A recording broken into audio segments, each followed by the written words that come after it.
जय जगन्नाथ सांग माने नमस्कार दर्शक बंधु।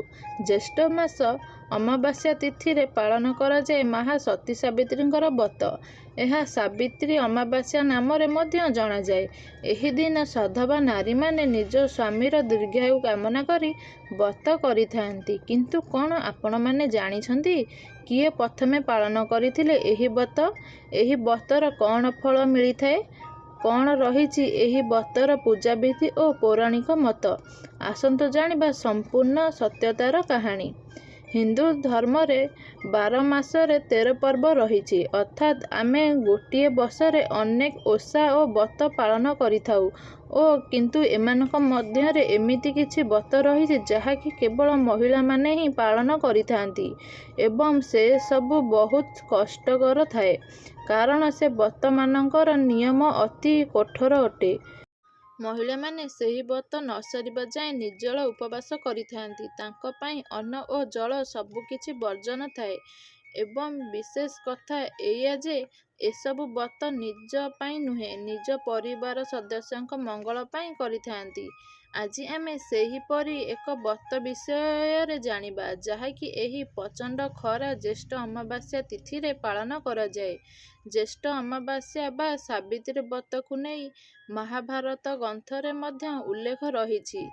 आसंतु जानिबा एही व्रतर पौराणिक मान्यता। मध्य प्रदेशर देशर राजा हेउछंती राजा अश्वपति। तांको पाखरे सबु किछि थाई मध्य से दुखरे रहुथिले, कारण तांकर कोनोसी पुत्र संतान नथिले। से अपुत्रिक थिले। से पुत्र प्राप्ति निमंते अनेक होम यज्ञ मध्य करिथिले। से शेषरे मां सावित्रीଙ୍କ कृपारु तांकु एक कन्या संतान प्राप्त हेला। राजा और रानी बहुत खुशी हेले जेहेतु सेमाने मां सावित्रीଙ୍କ कृपारु झियो को पाइछंती। झियोर नाम मध्य देले सावित्री रखिथिले। सावित्री हस खुशी रे राज उआसरे बड़ हेबाकू लागिले। जेतेबेले झियोर विवाह बयस होईगला राजा मध्य सावित्रीଙ୍କ पाई योग्य वरर स्वयंवर कले, किंतु सावित्रीଙ୍କୁ कोनोसी राजकुमार पसंद हेले नहीं। शेषरे राजा झियो सावित्रीଙ୍କୁ परामर्श देले जे से निज पाई एक योग्य वर खोजिब। एहापरे सावित्री तांको सखीमानक सहित भ्रमणरे बाहरी गले। सेही समयरे सालुआ देशर राजा भीमंतसेन निजर राज्य हराई विताड़ित होइथिले। पुत्र और सत्यवान और स्त्रीଙ୍କ सहित एक वनरे रहुथिले। सत्यवानଙ୍କ सुंदर और माता पिताଙ୍କ प्रति भक्ति देखि सावित्री भाबिले जे सत्यवान ही तांकर वर हेबा पाई उपयोग्य अटंती। एहापरे सावित्री घर को फेरी आसिले एवं पितांकु समस्त कथा कहिले। ठीक सेही समयरे नारद मुनि सेठारे उपस्थित होई कहिले, सत्यवान सद्गुणरे संपूर्ण अटंती, मात्र तांकर आयुष आउ 1 वर्षर रहिअछि। एहा सुनी राजा मध्य डरिगले ओ सावित्रीଙ୍କୁ सत्यवानଙ୍କ बदलरे आउ काहाकू बाछिया पाई परामर्श देले। सावित्री कहिले, मु तांकु मोर स्वामी बोली मानि सारिछि। मु तांक छडा आउ काहाकू विवाह करि पारिबि नाही। एहापरे राजा सावित्री और सत्यवानଙ୍କ विवाह करिदेले। एहापरे सावित्री सत्यवानଙ୍କ सहित जंगलरे रहिबाकू लागिले। सेठारे से तांको स्वामीଙ୍କ सह अंध ससुरଙ୍କ मध्य सेवा करिबाकू लागिले। मने मने से भाबुथिले केबे सेही समय आसिब। नारद मुनि कहिथिबा कथा अनुसारे सावित्री 4 दिन आगरु निर्जल उपवास करिबाकू लागिले। शेषरे सेही दिन आसी पहुंचीगला। सबुदिन भली सत्यवान सावित्रीଙ୍କୁ मध्य सेदिन कहिले जे मते किछि खाइबा दियो, मु जंगलकू काठ हाणिबा पाई जिबि। सेदिन किंतु सावित्री स्वामीଙ୍କ सहित जिबा पाई इच्छा प्रकाश कले।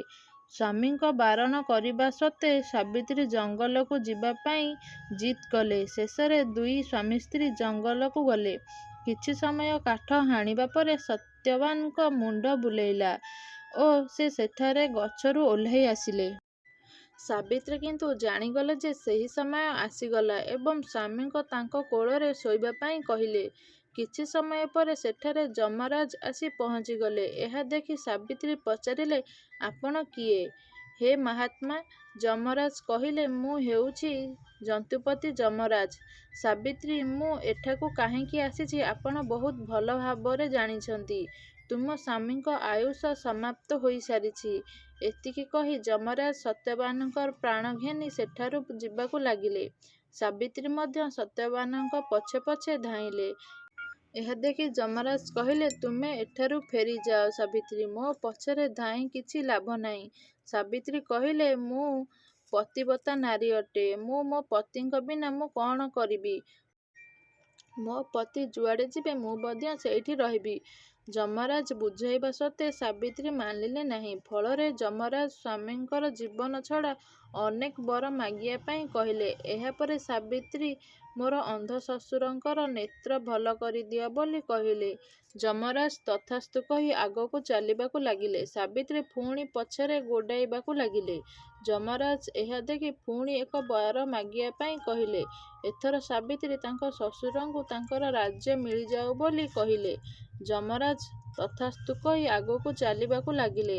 ସାବିତ୍ରୀ ପୁଣି ଥରେ ପଛରେ ପଛରେ ଆସୁଥାନ୍ତି। ଏହା ଦେଖି ଯମରାଜ ପୁଣି ଥରେ କହିଲେ, ସାବିତ୍ରୀ, ମୁଁ ତୁମକୁ ଶେଷଥର ପାଇଁ କହୁଛି, ତୁମେ ଏଠାରୁ ଫେରିଯାଅ। ତୁମେ ଆଉ ଆଗକୁ ଯାଇପାରିବ ନାହିଁ। ସାବିତ୍ରୀ କହିଲେ, ମୋର ସ୍ୱାମୀଙ୍କ ଛଡ଼ା ଆଉ କିଏ ଅଛି? ମୁଁ କାହା ମୁହଁ ଚାହିଁ ବଞ୍ଚିବି? ଏହା ଶୁଣି ଯମରାଜ ଆଉ ଗୋଟିଏ ବର ମାଗିବା ପାଇଁ କହିଲେ। ଏଥର ସାବିତ୍ରୀ ଏକ ପୁତ୍ର ସନ୍ତାନର ବର ମାଗିଲେ। ଯମରାଜ ତଥାସ୍ତୁ କହି ଆଗକୁ ଚାଲିବାକୁ ଗଲେ।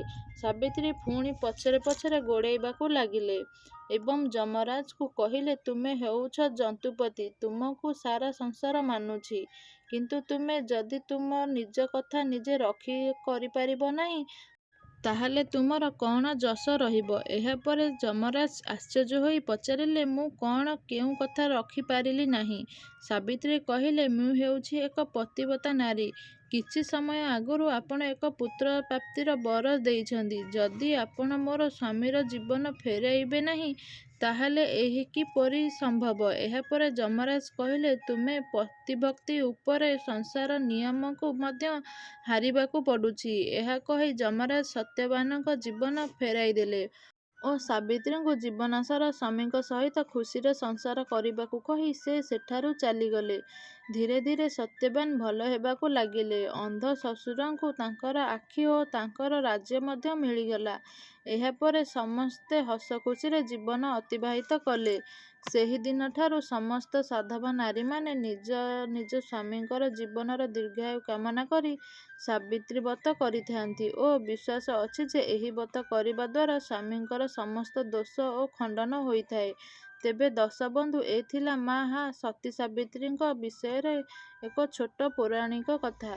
ଆପଣଙ୍କୁ ଏହି କାହାଣୀଟି ଯଦି ଭଲ ଲାଗିଥାଏ ନିହାତି ଲାଇକ୍ କରନ୍ତୁ, ସେୟାର କରନ୍ତୁ। ଚ୍ୟାନେଲରେ ଯଦି ନୂଆ ଅଛନ୍ତି ଚ୍ୟାନେଲଟିକୁ ଏବେ ହିଁ ସବସ୍କ୍ରାଇବ୍ କରନ୍ତୁ। ରହୁଛି ନମସ୍କାର, ଜୟ ଜଗନ୍ନାଥ।